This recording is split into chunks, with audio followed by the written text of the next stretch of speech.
और भाषण करेंगे।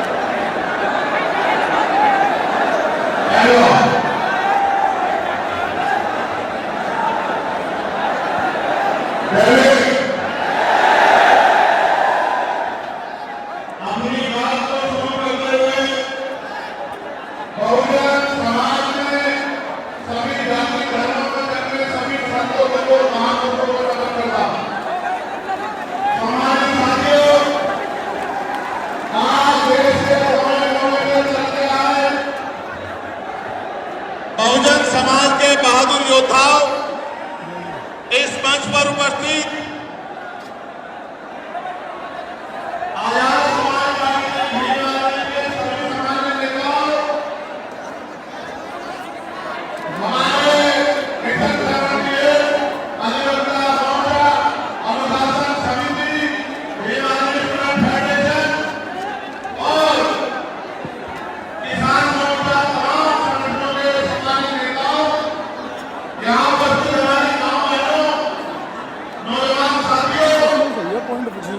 सारी आ रही है।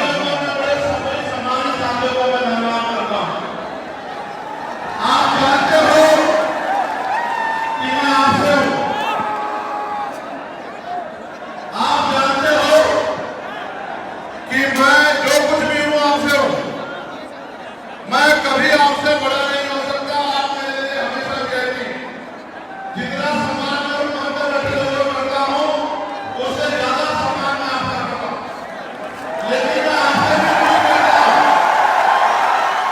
मैं आपसे भी उम्मीद करता हूं कि जैसे मंच पर बैठे जिम्मेदारी और सम्मान के साथ ऐसे ही आपको भी जिम्मेदारी से बैठे तभी आपकी इज्जत बढ़ेगी। अगर आपकी इज्जत नहीं बढ़ाना चाहते तो मैं क्या कर सकता हूं? मेरा तो प्रयास है कि आप इज्जत के साथ आगे बढ़ना सीख जाओ। जब तक आप इज्जत के साथ आगे बढ़ना नहीं सीखोगे देश में आपकी बात नहीं होगी। कभी राजी नहीं करते, इतिहास गवाह है। राज योद्धा करते राजा का आचरण की राजा ने काम नहीं है। राजा कावड़ी मारते नहीं घूमते हैं। राजा राजा होते हैं। राजा का आचरण जब तक आपने नहीं आएगा तब तक आप राजा बनेंगे नहीं करोगे। अगर बंदर को राजगद्दी सोचती जाए क्या राज कर सकता है? नहीं कर सकता। राज करने के लिए राज ऐसी सोच भी जो है अपने अंदर पैदा करनी पड़ेगी। सम्मानित साथियों, आज का जो आंदोलन था आप लोग जानते हैं कि वो हमने रणनीति मैदान में रखा था। कौन से मैदान में? जोर से बताओ। लेकिन रणनीति मैदान के पास हमारे मुस्लिम भाइयों का एक कार्यक्रम होता है जिसको हम लोग छेलू के नाम से जानते हैं। 35-40 हजार की संख्या में वो लोग रोड से निकलते हैं और अपनी जो भी इबादत है उसको पूरा करते हैं। पुलिस प्रशासन का यह मानना था कि भाई पहले से ही वहां व्यवस्था अव्यवस्थित रहेगी क्योंकि एक बहुत बड़ा आबादी, एक बहुत बड़ी जनसंख्या निकलेगी। अगर आपसे रोक दिया जाएंगे तो नुकसान हो सकता है, कोई टकराव हो सकता है, कहीं कोई आपराधिक तत्व का आदमी झगड़ा करा सकता है। तो आप अगर चाहें तो हम आपको परमिशन दे देंगे। लेकिन अगर आप खुद से मन में रखें और समझदारी दिखाएं तो ये समझौते, ये सम्मान का काम नहीं होगा। मैंने उनकी बात को सुना और मुझे महसूस हुआ कि हम प्रथम और अंत्य भारतीय हैं।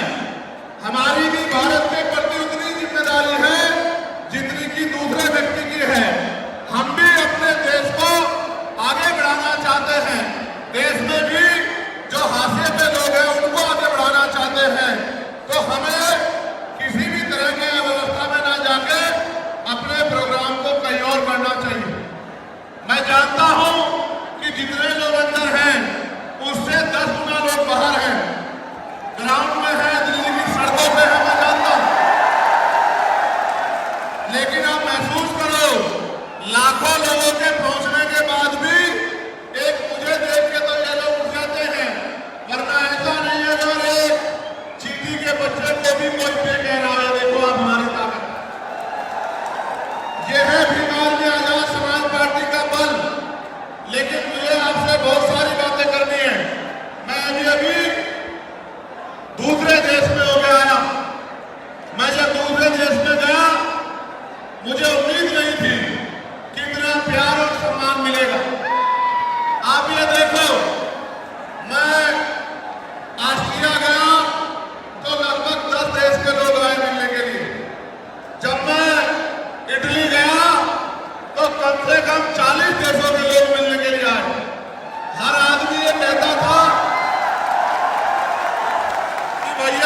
राष्ट्र की तरफ से, अपने देश की तरफ से, वहां रहने वाले बहुजन समाज के लोगों की तरफ से पैगाम लेके आया हूं कि भाई चंद्रशेखर आजाद हमारे स्टेट में भी आए, हमारी कंट्री में भी पहुंचे और आगे अपनी बात को रखे।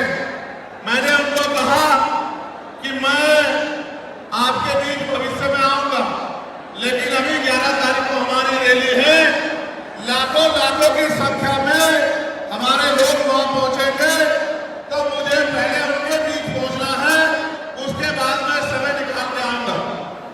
उन्होंने मेरी बात को माना और 3 दिन का कार्यक्रम करके मैं फिर आपके बीच आ गया। जब यहां पहुंचा तो पता लगा परमिशन में इस तरह की व्यवस्थाएं खराब हो रही है। फिर मैं धन्यवाद दूंगा हमारी दिल्ली की टीम का,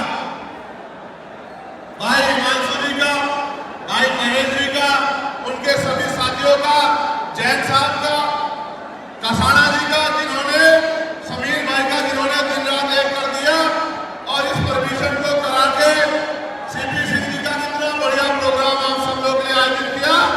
एक बार दोनों हाथ से ताले बजा के दिल्ली की टीम का स्वागत करें।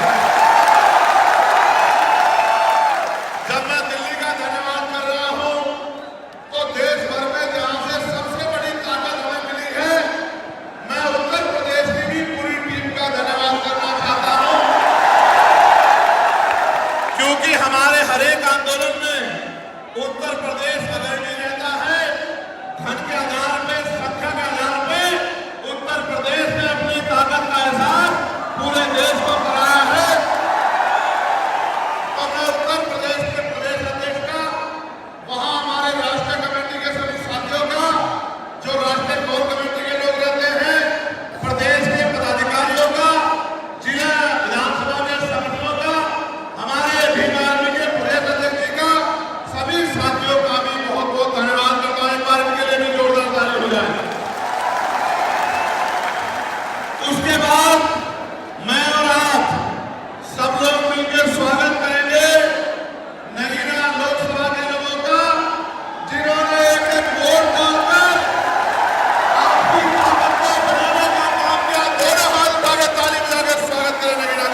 साथियों, जैसा कि आपको पता है, बी मिशन टीवी हमेशा ग्राउंड जीरो की रिपोर्ट आपके बीच रखता है।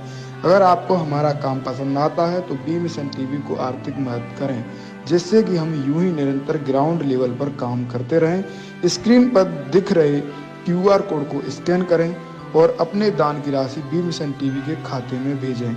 QR कोड के अलावा आप हमारी UPI ID bmissiontv@ybl पर भी मदद भेज सकते हैं। जय भीम।